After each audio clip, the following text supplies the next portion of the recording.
seems to be that technology is more unreliable than trains these days, which is quite an achievement. I'm sorry if my voice suddenly booms at you. My husband often describes me as a bit of a foghorn that could be at sea keeping ships away, which is quite an achievement given that I live in the Midlands and the furthest place from the sea in the country. I'm Mark Farmer. I work at the Royal College of Psychiatrists as a lived experience advisor, and I'm involved with a range of different projects there, including a project called the Advancing Mental Health Equality Project, where we're working with NHS trusts and mind organisations to really address mental health inequality. And I also advise NHS England, so I co-lead the Adult Mental Health network there. And I also co-chair the co-production advisory group. I have a lot of co's going on. They want more than just me, it would seem. But one thing that I'm involved with, I am co-chairing something else, which is the Task and Finish group for ICB guidance on SMI physical health checks, because we've now decided that NHS England, we're going to rewrite it and give you completely different guidance moving forward. And that is because what we have has not worked. It has not made any difference. But I'll explore some of these themes in a moment. So, I can't go through the whole of co-production in 15 minutes. It's not possible. But who's heard of co-production? If you could put your hand up. So most of the room. Now I'm going to ask you a different question at the end once I've gone through the slides that's related and I think is probably a bit more important. But look, this is the definition of co-production. This was done by NHS England in conjunction with We Co-Produce. I really recommend getting hold of this guide. It's freely available to NHS trusts, and it's full of artwork. It kind of describes the conditions of co-production. But in this quote, it talks about a shift in relationships between communities and people. So they're no longer passive recipients, and that they become equal partners in the way that we design, in the way that we deliver, and in the way that we evaluate services. So, this is the kind of boringish bit. There is statutory guidance out now. It came out last year for NHS trusts, integrated care boards, and those of you that are in public health, local authority functions, this is classed as best practice guidance for you. Because obviously NHS England can't tell public health what to do because it's in local authorities, but we can NHS trusts. And what they've said is, just start with people. It's as simple as that. Well, it's not. But what this recognises is that actually we should aim for co-production, but we can't co-produce everything. Now, some of the research studies you were showing earlier on, you couldn't co-produce with all those people to change things. But what you could do is maybe have a smaller group of people that you work with lived experience to co-produce what that research looks like and how you're going to go about doing it. So we've got rid of the co-production hierarchy, which is the ladder of co-production, which has been around for donkey's years, and we've turned it into this flower. What are the benefits of co-production? I'm not going to go through all of those, but Phil Hope, who was an MP back in March 2009, Minister of State for Care Services, so back in the days of a Labour government, he just talks about how it makes services more efficient, effective, and responsive to community needs. Sadly, the efficiency bit is going to be more important than ever in this coming year. I had a bit of a scaring email earlier from a chief exec of an NHS trust saying, I've got to cut 4% of all my services. But actually, you can use co-production to stop doing the things that don't add value and really focus on the things that do. And that is the best way of going about and making efficiencies. So, a bit of a video here about how co-production makes them feel. We will share a link to the video. We'll upload it to YouTube. So, co-production. These are some of the things that we feel will lead to good co-production. But it represents that actually most of what we need to do is down in the ice, like an iceberg is. So it's about relationships, it's about values, it's about partnership. It's all these different things. And I do like this one, fun guarding.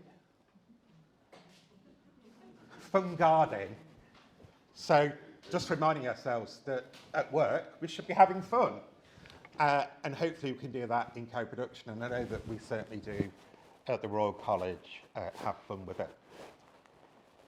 So here are some pillars to co-production. So that says equity, diversity, mutual benefit, and accessibility. The 4 pillars of co-production. So look, has the drive to reduce equality worked? No, it hasn't. How long have we been doing it for? Decades.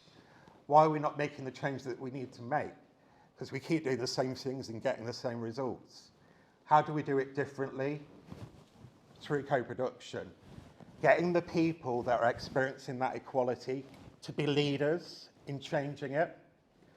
So this is why we have mutual benefit, diversity, accessibility, and equity, which I'll go on to in a moment. So look, equality is an outcome. Equity is how we get there. But we don't talk about equity enough, do we? It's almost like we're scared to talk about equity. Scared to talk about giving people more than others so that they get an equal outcome. Why are we scared of that? It will work if we do it. I've certainly been parts of projects where I've seen that change happen. So just to say, we do need equity now more than ever. And I love this circle on the right. It's all the different things that make up people. And of course, what sits across all of these things is intersectionality. So you've got gender on there, income, language, marital status, race, religion. What does that tell us? It tells us that we have to stop focusing on the kind of outcome of an inequality, because that's what we do. We've got to address the inequality in the first place, going back to basics. So we know it's about income mainly, actually, why most people face inequality. We know it's because of gender. We know there's a long list of reasons. So we've got to refocus back on the right things. And again, co-production can help with that. So my colleague Isaac, who's not here, what's the formula to effective co-production? And he goes, 4 learning disability people, 5 LGBTQI plus people, 3 people in mental health, 6 black and minority ethnic, minimum of 2 pages, 4 meetings a year. No. It's not the magic formula. And we seem to get into doing that sometimes. We just need to get people who want to lead the change in the room together. So, look, what are the key challenges we've found around co-production? Like I said, I couldn't go into all the ins and outs of co-production, because if I had done, I'd be talking about power, how power needs to be shared. So those of us that have been in director roles in trusts, we have to stop going, it's up to us what happens in our trust. We need to go, we're going to empower our staff with the people that they work with to make the change happen.